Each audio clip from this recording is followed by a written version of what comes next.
Okay, let's start. Hi everyone, thanks for being here to see this talk about Hilt, using Hilt in a modularized project. Thanks to be here. So let's start immediately. There are a lot of stuff to talk about.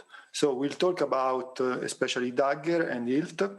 You probably already know what these frameworks are. However, Dagger, it's available for a while right now in the Android world.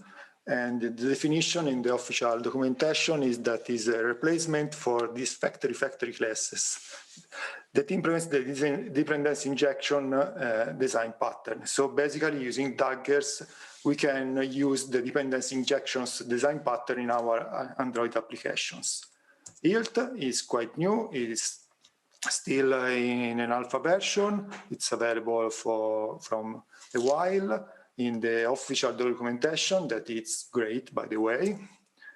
Hilt provides a standard way to incorporate Dagger dependency injection into an Android application. So basically, Hilt is another layer on top of Dagger. Can use under the hood. It uses Dagger. It simplifies a lot of stuff, and we'll see better later. So before starting, let's talk a bit about dependency injection and service locator. There are a lot of discussion on the social networks lately. So without using any design patterns, we can write a class like this one, a class that uses two collaborators. So we can instantiate a collaborator, we can invoke a static method on an object, for example, collaborator one, in this case, do something similar. So this code it's easy, it works, there are no problem, but of course it's quite complicated to test it because we are creating the collaborators in the class itself. Using service locator, we can do something similar. So instead of creating the class by ourselves, we can ask the service locator for some instances of the classes. You are probably using something similar when you use context.getSystemService method in the context class on Android. Dependency injection, instead, the collaborators are constructor parameters. In Kotlin, the code is quite nice, in my opinion, because you can define the constructor arguments and the properties in the fields in the same line of code. So this is a code where the collaborators are injected from an external point of view. So this class doesn't know how to create the two collaborators. So the main difference between service locator and dependency injection is that using a service locator, the dependencies are retrieved using the service locator. So the class itself knows that it needs to invoke the service locator to retrieve the dependencies. Instead, in case of the dependency injection, the dependencies are injected by the container, so the class doesn't know anything about the dependencies. Of course, we are using dependency injection a lot, but this distinction is not the most important stuff. So Dagger is the dependency injection framework, we already know it. But a Dagger component, if you are using Dagger, can be used as a service locator because you can retrieve object using a Dagger component. So is Dagger a real dependency injection framework? And what about Hilt? To be honest, this talk is not to answer this question because there is something more interesting, in my opinion, to talk about. So the final goal, usually, what I care about, are that dependency injection is really useful on classes that we can instantiate, because in that case, we can test them easily, replacing the real objects, the real collaborators with mocks or stubs or fakes object. Then it's important to have an easy setup on classes instantiated by the framework, for example, activities and fragments. And then it's really important, in my opinion, the testability, because the dependency injection is nice to have, but the final goal is not implementing the dependency injection. I think that the final goal is to have testable code. Dependency injection is more a way to achieve testable code, in my opinion. So let's start talking about how to define an object using Hilt and Dagger. So Hilt is built on top of Dagger, so we can use the same syntax to define objects using both Dagger and Hilt. If you are already using Dagger, you know that when we have a class like this one with the collaborator, you can add the inject annotation to the constructor. And in this way, Dagger knows how to create an instance of my repository because it knows to use the constructor. Then if you want to create just a single instance, you can annotate the class using the singleton annotation. Of course, Dagger needs to know how to create the API. In this case, let's say that the API are managed using retrofit. So you know that we can't add the inject constructor to inject annotation to the constructor because we don't have the constructor there because it's an interface and the implementation is created using retrofit. So in this case, we can use a provide annotated method, annotated with singleton again, and this method returns the API, and it must be defined in a module, in a class annotated with module. So in this way, Dagger knows how to create an API instance. It just invokes this method. Here, just a quick tip, defining the module as an object, it's better because Dagger generates less code because it doesn't need to create an instance of this module. Okay, let's go back to our example. So if we need to add another dependency to this class, is really easy because we can just add, for example, a cache here, another constructor argument with the cache, and it just works if Dagger knows, of course, how to create a cache object. In case there is interface and implementation, like in this case, for example, so we have my repository that is an interface, and then we have the implementation. We can continue to use the inject annotation on the implementation, on the constructor of the implementation, but in this way, Dagger knows only how to create the implementation, and it doesn't know how to that implementation can be used when the interface is needed. So to connect the interface with the implementation, we can use a binds annotated method in this case. So this is, in my opinion, the easiest way to define it. So it can be, the module can be defined as an interface. The binds annotation can be added to an extension function on the implementation class that returns the interface.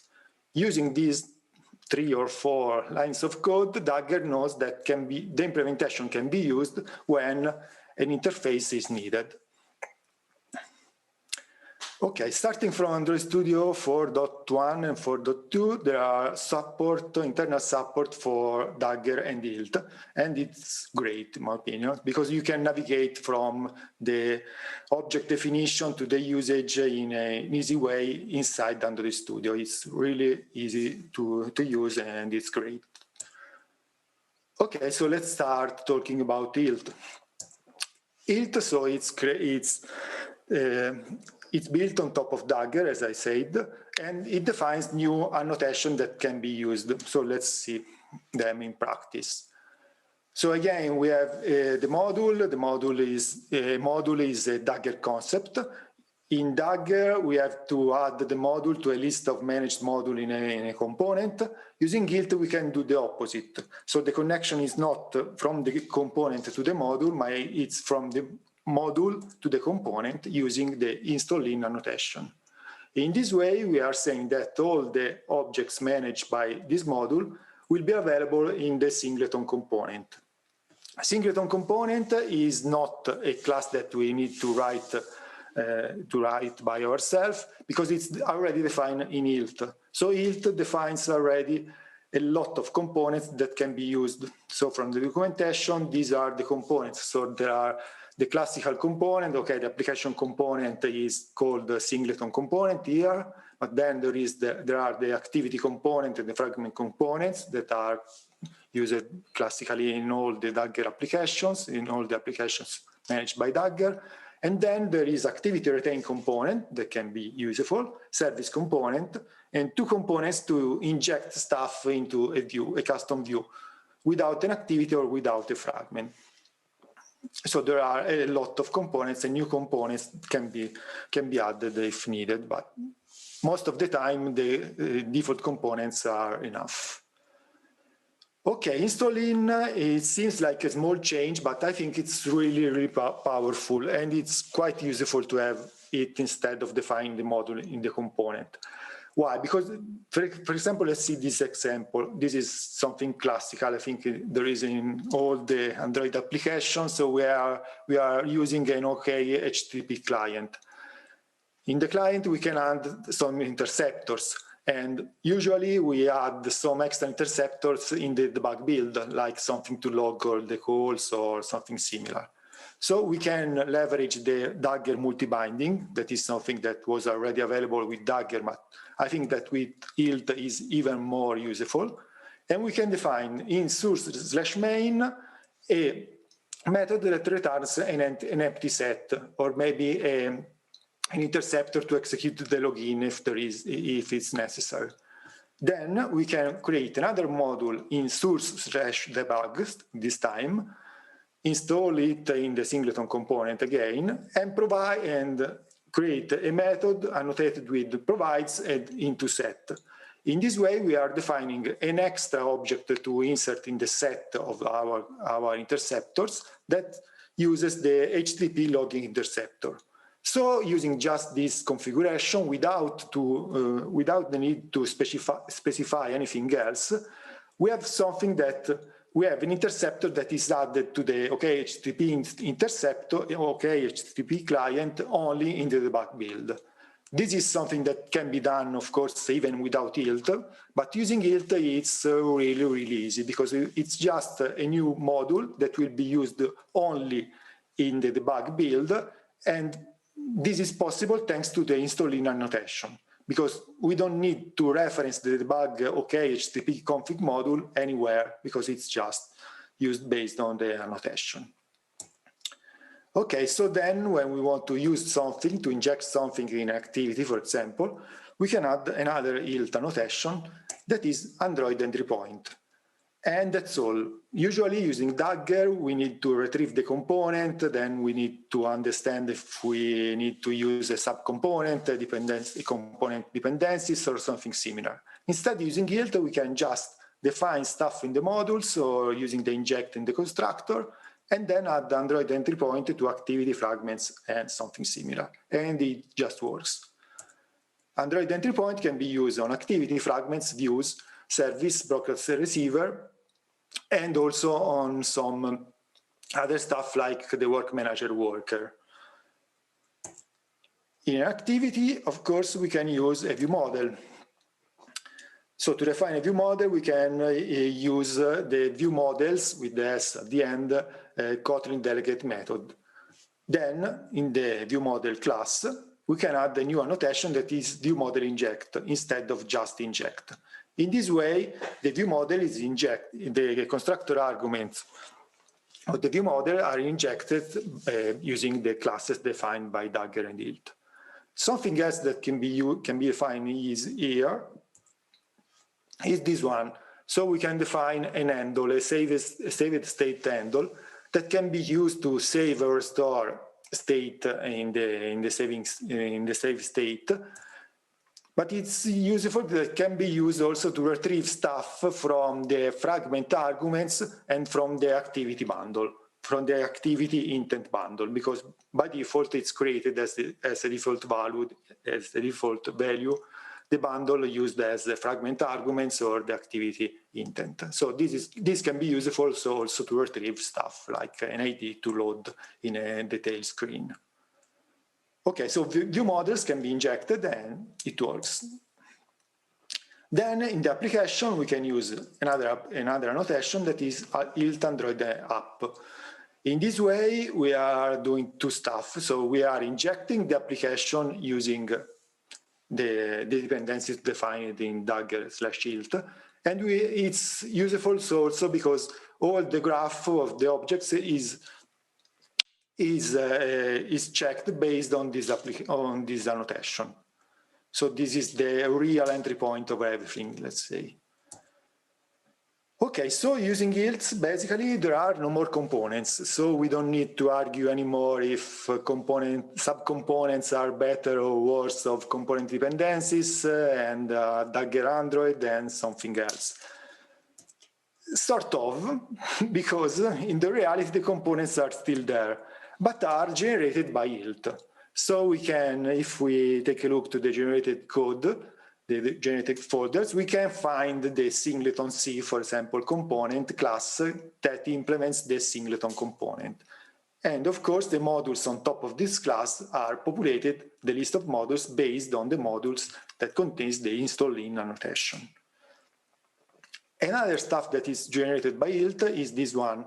So for each object, for each class annotated with Android entry point, Hilt generates a base class. So for example, if we have main activity, Hilt will generate Hilt underscore main activity. That in the onCreate method, it will execute what we are used to do manually using Dagger. So retrieve the component and inject the activity. This is in the onCreate method. We never see this Hilt underscore main activity class because using the Gradle plugin, this is swapped as the base class using bytecode transformation.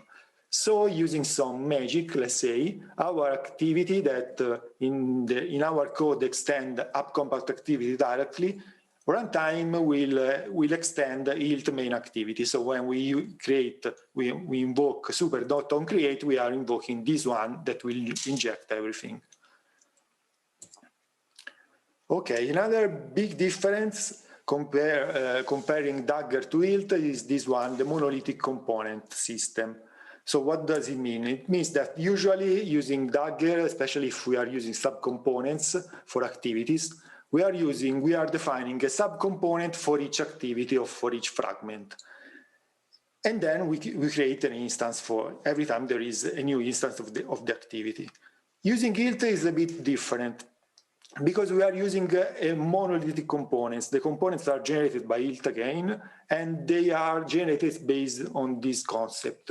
So there is just a single activity component class, and every time there is a new activity, there is a new instance, of course, but always of the same class. So there is always a single activity or fragment component is used, and every time a new instance is created. This is a bit different. There are, of course, pros and cons, but I have to say that I like a lot this approach because it's quite simple, to be honest.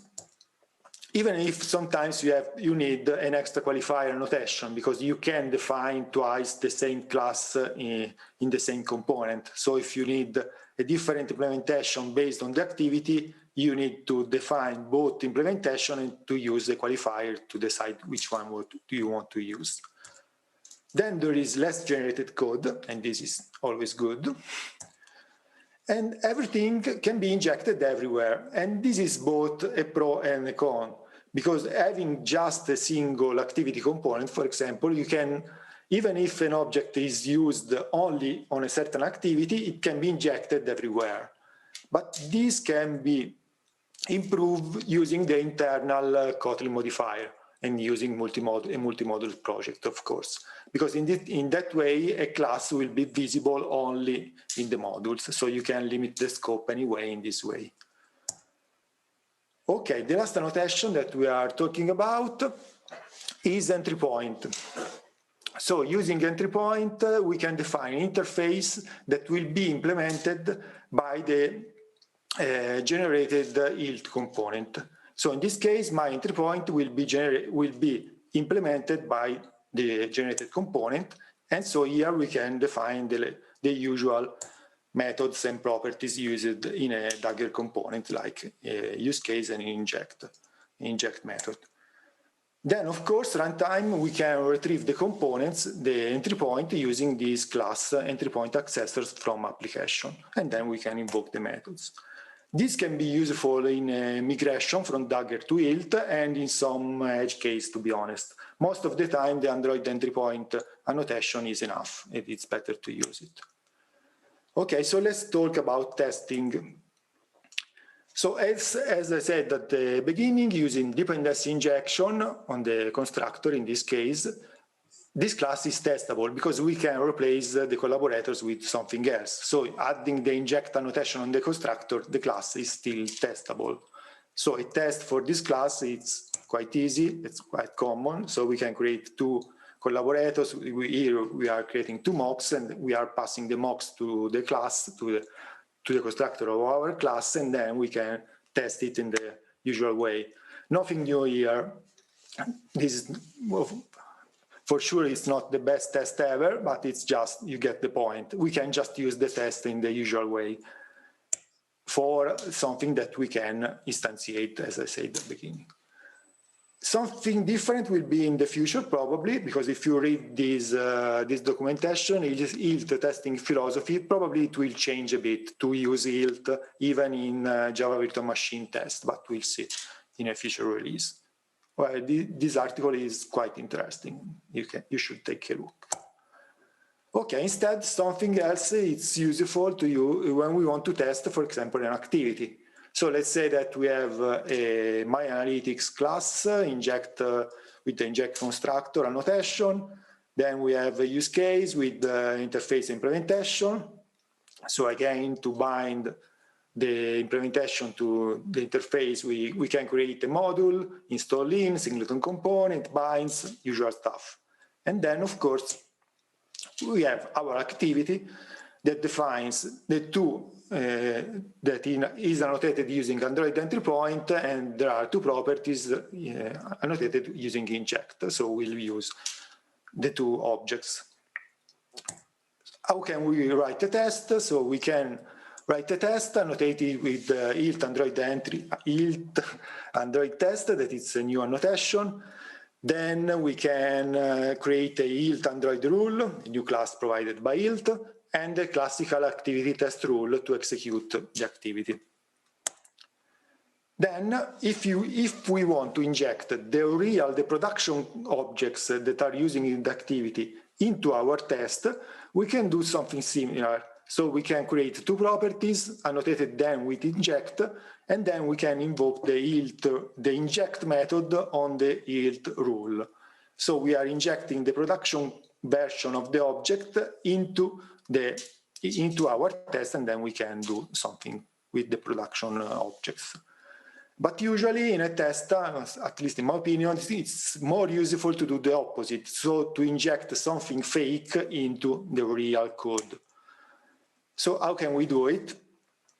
For example, let's say that we want to change how the implementation of the myAnalytics. So we can create a module, annotate it with module install in singleton component, and we can provide, for example, myAnalytics. In this way, creating a module outside the test, we are replacing the myAnalytics object with a mock in all the tests. If we want to replace an object just in a single test, we can move the module from the external class to an internal class of the test. In this way, we are replacing the myAnalytics only for this test. There is another way that it's way easier, in my opinion, that is using the bind value. So in this way, we are doing the same stuff, basically, but the module is generated by Hilt. So we can just define a field, annotate it with bind value, and then the analytics object will be used instead of the real one in this test. If we do the same for the use case, if you remember, myAnalytics was defined just with the inject in the constructor. Use case instead is interface and implementation. So there is a method in a module to define the use case. So if we execute this test, we'll get a duplicate binding because my use case is bound multiple times, one in the production code and one in the test. So to fix it, we can use another annotation that is this one, uninstall modules, when we are basically uninstalling the my module and we are replacing the bindings that are in that module with some mocks. Of course, in this way, if my module contains other objects, probably we'll get an error because we are supplying just a single one. So we have to pay attention in the granularity, let's say, of the modules. But luckily using install-in, using modules with some methods, it's quite easy to move a method from one module to another. But it's something you should pay attention to. Okay, so let's talk finally about multi-module architecture. TLDR is that Hilt just works because the same architecture that you are using for a single module project can be used in a multi-module application. And this is great. I think this is the best feature of Hilt, even if probably it's not a feature, but it's the best way, because using Dagger by itself, sometimes, let's say, it depends on the architecture, but sometimes it happens that the architecture that works great for a single module application doesn't scale when you have multiple modules. Instead, with Hilt, it just works. And there is something else we can use Hilt in this case. That is this one. There is still a phrase in the documentation, in the Hilt documentation. So Hilt recommends making smaller test apps for individual feature development. What does it mean? So let's say that we have already a multi-module project that, again, using Hilt, it's way easier to modularize a project because you can just move stuff. You don't have most of the time to pay attention to other stuff. But then it depends, of course, on the project. But it's usually easier. A test app means that we can create an application that executes just a single feature of the application. And using Hilt, this is way easier because, as we said, in the application, we don't need to define the application component, and the application usually can be empty with just an annotation on top. So we don't have to duplicate anything, too much code, let's say, between, in this example, feature 1 app, and feature 2 app, and so on. Why it's important to do something similar, and why is it faster? It's faster because, of course, if we execute feature 1 application, feature 1 app, we are compiling and executing and create the APK containing only a subset of the modules of the project. So even if we have 20 features, we can compile only a subset. So this is way faster, especially if you have a lot of features that you can avoid the compilation of. Okay, so let's talk a bit about clean architecture. Probably many of you are using clean architecture. So how to use Hilt in this architecture? So we know that there are basically 2 architectures, let's say, that can be used in an Android application. It's not true, but there are many more. But you can use a layered application like the one on the left, and a clean architecture. Even if you are using the same classes, so the definition of clean architecture doesn't say that you have to use this structure with activity model, use case, repository, and API, for example, because you can use the same classes even using a layered application, a layered architecture. So what's the main difference? Let's say that we have something similar. So we have a use case that uses a repository, and we have defined 2 different Gradle modules. So a Gradle module that defines the use case, the domain, business logic of the application, and another Gradle module that define, in this case, the repository and the implementation of the repository. Of course, the use case need to use the repository. So the easiest way to define it is this one. So the domain Gradle module depends on the data domain module. Using the clean architecture, we should do something different. So the repository should be moved into the domain. In this way, the use case doesn't know the implementation of the repository. So it's impossible to use, for example, in the use case, there's something related to the database, or to the network call, or something similar, because it's not in the class, but it doesn't compile if you try to use it. So this moving this class, this implementation, this interface repository from data to domain, we have inverted the direction of the dependency between domain and data. So in the previous example, we have the domain module that depends on the data module. Moving this interface, of course, in a real project, it's not so easy. We have a different dependency. So the data module depends on the domain. This is, in 2 words, the inversion of control principle, the I in the solid principle. If you are interested on this stuff, I gave a talk about solid principle at the droidCon Italy last year. Okay, so let's say that we are using clean architecture. So we have our domain module, Gradle module, our data repository, Gradle module. How can we use Hilt here? It's easy again, it just works. Because we can use, of course, inject in the implementation of the repository, and then we need to create a module with the binds, and we need to create in the data in the repository. Gradle module. In the use case, we can use inject again, even if in the domain Gradle module, we don't know how to create the repository. So basically, here, the repository in the domain Gradle module, there is an incomplete Hilt config. So we don't have all the pieces to create the use case. We just need, we need the implementation detail. But again, it just works because using Hilt, the whole graph of the objects is bound together only at the application level. Sorry. Okay. Last example, using modularized application, probably. Or maybe we can use a dynamic feature model. So you know that if you are using a dynamic feature model, there is something different because the feature module, the dynamic feature module, depends on the application, and it's not the opposite. So the application doesn't depend on all the features module. So in this way, it's a bit different because the dynamic feature module can't be available at runtime, of course.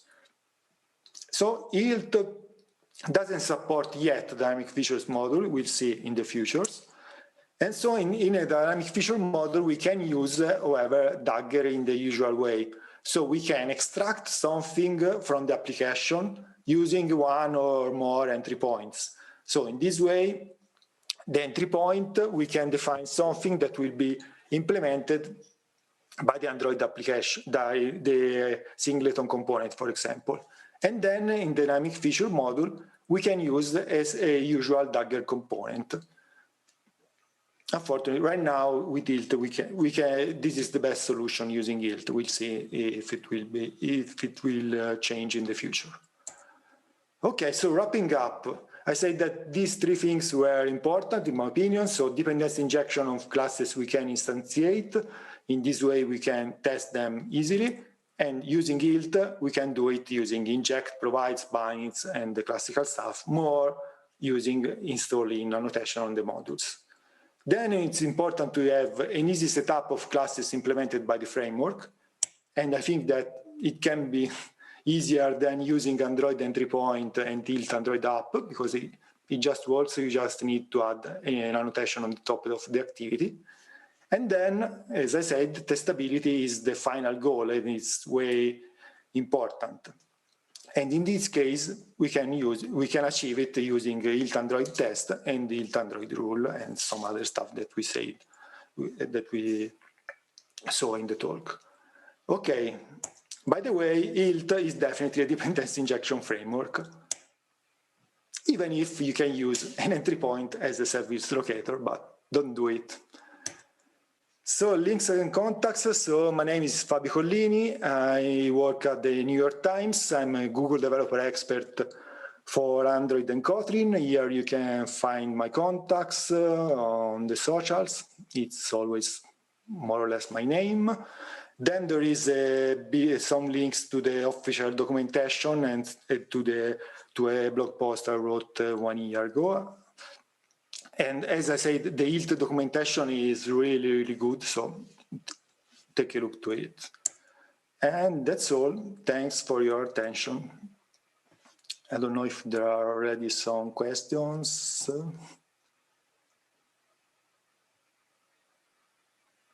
Okay.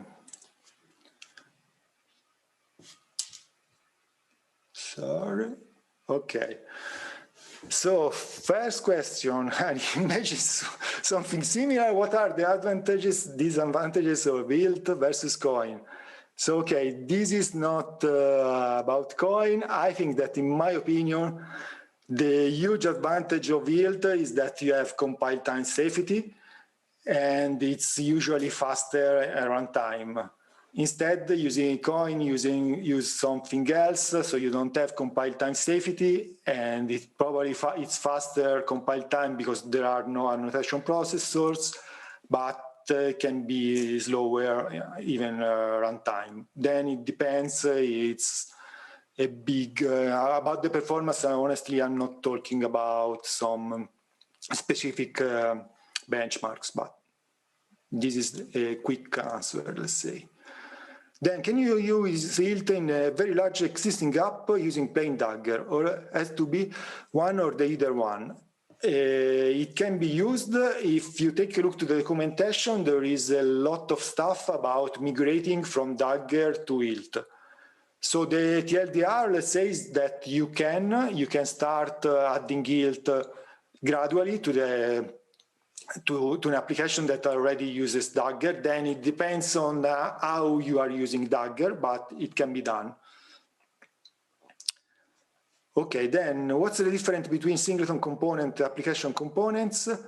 Application component, they are the same things. I think that in the initial Hilt release, it was application component. They changed the name to singleton component because I think that something in Hilt can be used right now even in non-Android modules, non-Android Gradle modules inside an Android application. So the singleton concept is not connected to Android. It's a bit generic, but they are the same stuff. If you take a look, I think that singleton component implements Android application components, or the opposite, or the other way around.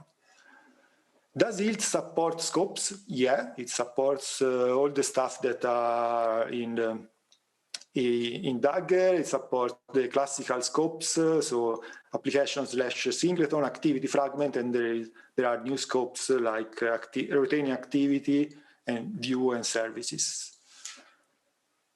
Okay, do we have time? Yeah. View model inject by default create view model in activity retain scope. Is there a way to rescope it to fragment scope? No, I don't think no. I don't think you can't, and there is a reason, because the view model is retained on orientation change, for example. So if you want to inject something to the view model that is defined on a fragment scope on orientation change, you have a memory leak. So there is a reason why it's defined on activity retain scope, in my opinion. Then, is it possible to use Hilt to create custom scopes for a scope of currently logged user in order to switch user more easily and avoid missing user data? Can we combine Dagger and Hilt code for that purpose? Okay, yeah, it's possible to use Hilt in this way. I think that there is a blog post written by some Googlers, I don't remember, but if you search, there should be a blog post that says exactly of this example of the logged in user activity, logged in user component. So you can find it easily searching on internet, let's say. Okay, are there any other questions? I don't think so. I don't see any other questions. So again, thanks a lot. If you want to contact me, I'm here in the platform, or you can just contact me on some social network, on Twitter or somewhere else. Okay, thanks a lot to everyone. and bye.